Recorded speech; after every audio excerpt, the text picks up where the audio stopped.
आज की हमारी कहानी है महादेवी वर्मा की लिखी हुई गौरा। गौरा जो कि एक गाय है। चलो सुनते हैं। गौरा मेरी बहन के घर पली हुई गाय की वह संधि तक पहुंची हुई बछिया थी। उसे इतने स्नेह और दुलार से पाला गया था कि वह अन्य गौवत्साओं से कुछ विशिष्ट हो गई थी। बहन ने एक दिन कहा, तुम इतने पशु पक्षी पाला करती हो, एक गाय क्यों नहीं पाल लेती जिसका कुछ उपयोग हो। वास्तव में मेरी छोटी बहन श्यामा अपनी लौकिक बुद्धि में मुझसे बहुत बड़ी है और बचपन से ही उसकी कर्मनिष्ठा और व्यवहार कुशलता की बहुत प्रशंसा होती रही है। विशेषतः मेरी तुलना में यदि वे आत्मविश्वास के साथ कुछ कहती हैं तो उनका विचार संक्रामक रोग के समान सुनने वाले को तत्काल ही प्रभावित करता है। आश्चर्य नहीं, उस दिन उनके प्रतियोगितावाद संबंधी भाषण ने मुझे इतना अधिक प्रभावित किया कि तत्काल उस सुझाव का कार्यान्वयन आवश्यक हो गया। वैसे खाद्य की किसी भी समस्या के समाधान के लिए पशु पक्षी पालना मुझे कभी नहीं रुचा। बकरी, कुक्कुट, मछली आदि पालने के मूल उद्देश्य का ध्यान आते ही मेरा मन विद्रोह करने लगता है। पर उस दिन मैंने ध्यानपूर्वक गौरा को देखा। पुष्ट लचीले पैर, भरे पुट्ठे, चिकनी भरी हुई पीठ, लंबी सुडौल गर्दन, निकलते हुए छोटे छोटे सींग, भीतर की लालमा झलक देते हुए कमाल की दो अधखुली पंखुड़ियों जैसे कान, लंबी और अंतिम छोर पर काले घने चामर का स्मरण दिलाने वाली पूंछ, सब कुछ सांचे में ढला हुआ सा था। गाय को मानो इटालियन मार्बल से तराश कर उस पर ओप दी गई हो। स्वस्थ पशु के रोमों की सफेदी में एक विशेष चमक होती है। गौरा की उज्ज्वलता देखकर ऐसा लगा मानो उसके रोमों पर अभ्भक का चूर्ण मल दिया गया हो, जिसके कारण जिधर आलोक पड़ता था उधर विशेष चमक उत्पन्न हो जाती थी। गौरा को देखते ही मेरी गाय पालने के संबंध में दुविधा निश्चय में बदल गई। गाय जब मेरे बंगले पर पहुंची तब मेरे परिचितों और परिचारकों में श्रद्धा का ज्वार सा उमड़ आया। उसे लाल सफेद गुलाबों की माला पहनाई गई, केसर रोली का बड़ा सा तिलक लगाया गया, घी का चौमुखा दिया जलाकर आरती उतारी गई और उसे दही व पेड़ा खिलाया गया। उसका नामकरण हुआ गौरांगिनी या गौरा। पता नहीं इस पूजा अर्चना का उस पर क्या प्रभाव पड़ा, परंतु वह बहुत प्रसन्न जान पड़ी। उसकी बड़ी चमकीली और काली आंखों में जब आरती के दिए की लौ प्रतिफलित होकर छिलमिलाने लगी तब कई दियों का भ्रम होने लगा।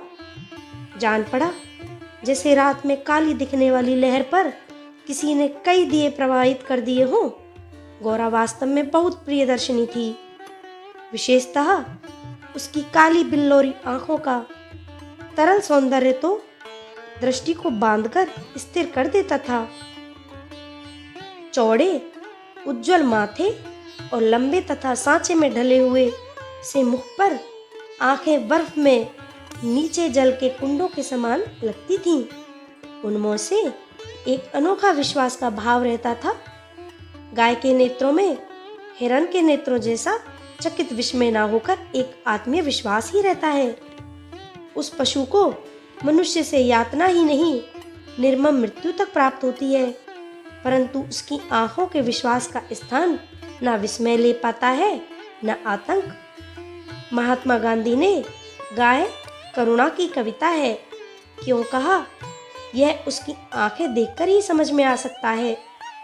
गौरा का अलस मंथर गति से तुलना करने योग्य कम वस्तुएं हैं। तीव्र गति में सौंदर्य है, परंतु वह मंथर गति के सौंदर्य को नहीं पाता। बाण की तीव्र गति क्षण भर के लिए दृष्टि में चकाचौंध उत्पन्न कर सकती है, परंतु मंद समीर से फूल का अपने वृंत पर हौले हौले हिलना दृष्टि का उत्सव है।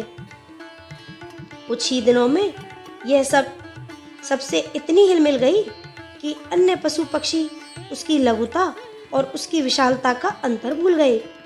कुत्ते बिल्ली उसके पेट के नीचे और पैरों के बीच में खेलने लगे। पक्षी उसके पीठ और माथे पर बैठकर उसके कान और आंखें खुजलाने लगे। वह भी स्थिर खड़ी रहकर और आंखें मूंदकर मानो उनके संपर्क सुख की अनुभूति में खो जाती थी। हम सबको वह आवाज से ही नहीं, पैर की आहट से भी पहचानने लगी।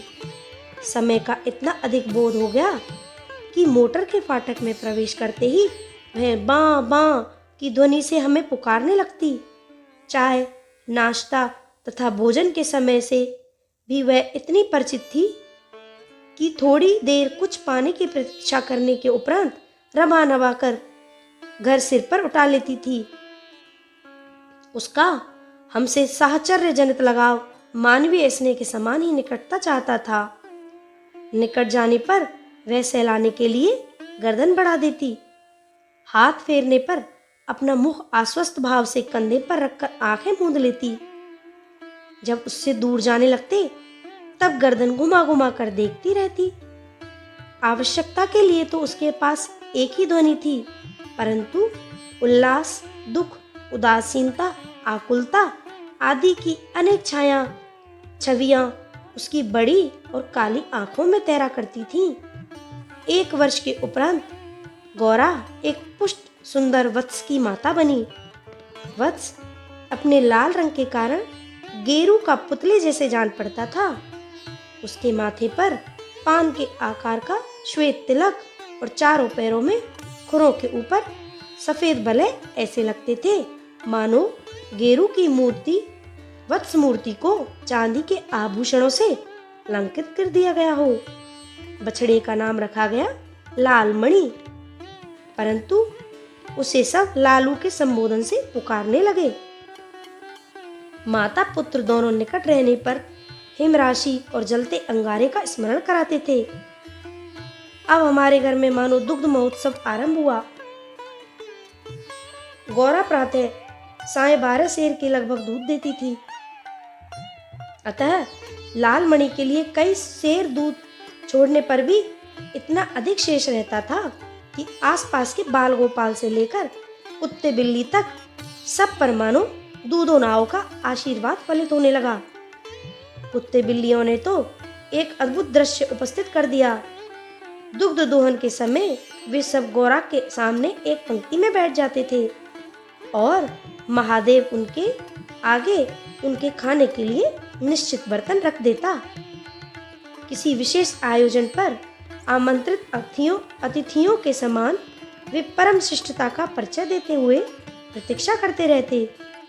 फिर नाप नाप कर सबके पात्रों में दूध डाल दिया जाता, जिसे पीने के उपरांत वे एक बार फिर अपने अपने स्वर में कृतज्ञता ज्ञापन सा करते हुए गौरा के सामने और चारों ओर उछलने कूदने लगते। जब तक वे सब चले न जाते, गौरा अति प्रसन्न दृष्टि से उन्हें देखती रहती। जिस दिन उसके आने में विलंब होता, वह रमा रमा कर मानो उन्हें पुकारने लगती। पर अब दुग्ध दोहन की समस्या कोई समाधान चाहती थी। नौकरों में नागरिक तो दूहना जानते ही नहीं थे, और जो गांव से आए थे वे अनभ्यास के कारण यह कार्य इतना भूल चुके थे कि घंटों लगा देते थे। गौरा के दूध देने के पूर्व जो ग्वाला हमारे यहाँ दूध देने आता था, जब उसने इस कार्य के लिए अपनी नियुक्ति के विषय में आग्रह किया, तब हमने अपनी समस्या का समाधान पा लिया। 2-3 मास के उपरांत गौरा ने दाना चारा खाना बहुत कम कर दिया और वह उत्तरोत्तर दुर्बल और शिथिल रहने लगी। चिंतित होकर मैंने पशु चिकित्सकों को बुलाकर दिखाया। वे कई दिनों तक अनेक प्रकार के निरीक्षण, एक्सरे आदि द्वारा रोग का निदान खोजते रहे। अंत में उन्होंने निर्णय दिया कि गाय को सुई खिला दी गई है, जो उसके रक्त संचार के साथ हृदय तक पहुंच गई है। अब सुई गाय के हृदय के पार हो जाएगी। तब रक्त संचार रुकने से उसकी मृत्यु निश्चित है। मुझे कष्ट और आश्चर्य दोनों की अनुभूति हुई। सुई खिलाने का क्या तात्पर्य हो सकता है? दाना चारा तो हम स्वयं देखभाल कर देते हैं, परंतु संभव है उसी में सुई चली गई होगी। पर डॉक्टर के उत्तर से ज्ञात हुआ कि दाने चारे के साथ गई सुई गाय के मुख में ही छिदकर रह जाती है। गुड़ की बड़ी डली के भीतर रखी गई सुई ही गले के नीचे उतर जाती है और अंततः रक्त संचार में मिलकर हृदय में पहुंच सकती है। अंत में एक ऐसा निर्मम सत्य उद्घाटित हुआ जिसकी कल्पना भी मेरे लिए संभव नहीं थी। प्राय कुछ ग्वाले ऐसे घरों में जहां उनसे अधिक दूध लिया जाता है, गाय का आना सह नहीं पाते। अवसर मिलते ही वे गुड़ में लपेटकर उसे सुई खिलाकर उसकी असमय मृत्यु निश्चित कर देते हैं। गाय के मर जाने पर उन घरों में वे पुनः दूध देने लगते हैं। सुई की बात ज्ञात होते ही ग्वाला एक प्रकार से अंतर्ध्यान हो गया। अतः संदेह का विश्वास में बदल जाना स्वाभाविक था। वैसे उसकी उपस्थिति में भी किसी कानूनी कार्रवाई के लिए आवश्यक प्रमाण जुटाना असंभव था। तब गौरा का मृत्यु से संघर्ष आरंभ हुआ, जिसकी स्मृति मात्र से आज भी मन से हर उठता है।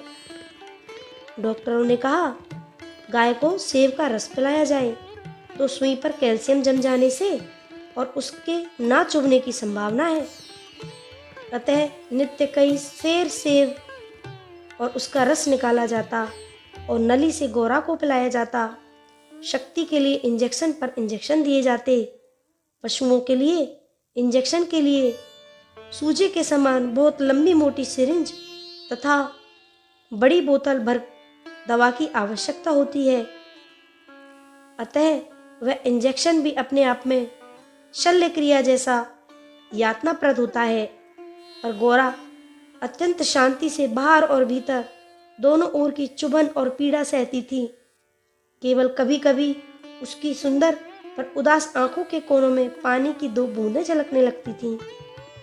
अब वह उठ नहीं पाती, परंतु मेरे पास पहुंचते ही उसकी आंखों में प्रसन्नता की छाया सी तैरने लगती थी। पास जाकर बैठने पर वह मेरे कंधे पर अपना मुख रख देती थी और अपनी खुरदरी जीभ से मेरी गर्दन चाटने लगती थी।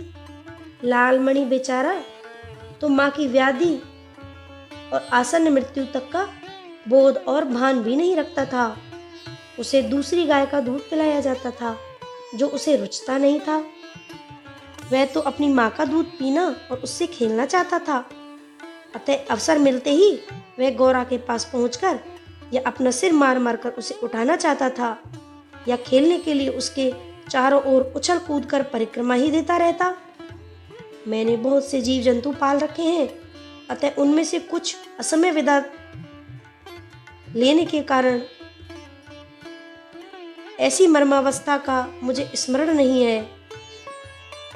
इतनी हृष्ट पुष्ट सुंदर दूध सी उज्जवल पयस्विनी गाय अपने इतने सुंदर चंचल वत्स को छोड़कर किसी भी क्षण निर्जीव और निश्चेष्ट हो जाएगी, यह सोचकर भी आंखों में आंसू आ जाते थे। लखनऊ, कानपुर आदि नगरों से भी पशु विशेषज्ञों को बुलाया।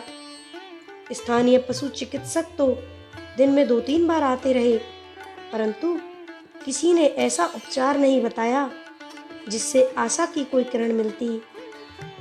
निरुपाय मृत्यु की प्रतीक्षा का वह मर्म वही जानता है जिसे किसी असाध्य और मरणासन्न रोगी के पास बैठना पड़ा हो। जब गौरा की सुंदर चमकीली आंखें निष्प्रभ हो चली और सेब का रस भी कंठ में रुकने लगा, तब मैंने अंत का अनुमान लगा लिया। अब मेरी एक ही इच्छा थी, मैं उसके अंत समय उपस्थित रह सकूं। दिन में ही नहीं, रात में भी मैं कई बार उठकर उसे देखने जाती रही। अंत में एक दिन ब्रह्म मुहूर्त में 4 बजे जब मैं गौरा को देखने गई, तब जैसे ही उसने अपना मुख सदा के सामान मेरे कंधे पर रखा, वैसे ही वह एकदम पत्थर जैसा भारी हो गया और मेरी बाह पर वह सरक कर धरती पर आ गया। कदाचित सुई ने हृदय को वेद कर बंद कर दिया। अपने पालित जीव जंतुओं के पार्थिव अवशेष में गंगा को समर्पित करती रही हूँ। गौरांगनी को ले जाते समय मानो करुणा का समुद्र उमड़ आया, परंतु लीलामणि भी इसे अभी भी खेल समझकर उछलता कूदता रहा। यदि दीर्घ निश्वास का शब्दों में अनुवाद हो सकता तो उसकी प्रतिध्वनि कहेगी, आह मेरा गोपालक देश। तो ये है महादेवी वर्मा के संस्मरणों में से एक कहानी, गौरा।